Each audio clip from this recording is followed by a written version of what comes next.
most of us have had a sloppy Joe at some time in our lives. Now Howard's got a new twist on that old favorite today in the Mr. Food Test Kitchen. Is your 4th of July menu looking the same as last year and the year before that? If so, you owe it to yourself and your guests to serve something a bit different. Rather than busting out hamburgers and hot dogs, what do you think about serving a kicked up version of Sloppy Joe? We start by cooking a few slices of bacon. Once they're crispy, we drain them. Meanwhile, in the same skillet, we brown some ground beef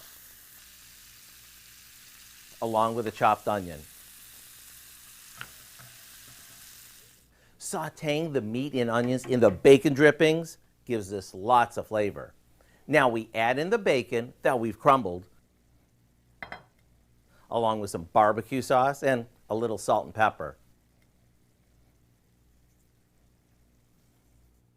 Then it's up to you whether you want to serve it right out of the skillet or take it outside to keep it warm on your grill. Either way, spoon it onto a roll and you're good to go. Since it's cooked ahead of time, everyone can help themselves. Plus, each bite is packed with a saucy, smoky flavor thanks to the barbecue sauce and the bacon. To get the recipe for our BaconBarbecue Joe, all you have to do is go to our website today, so you can have it in plenty of time before the 4th.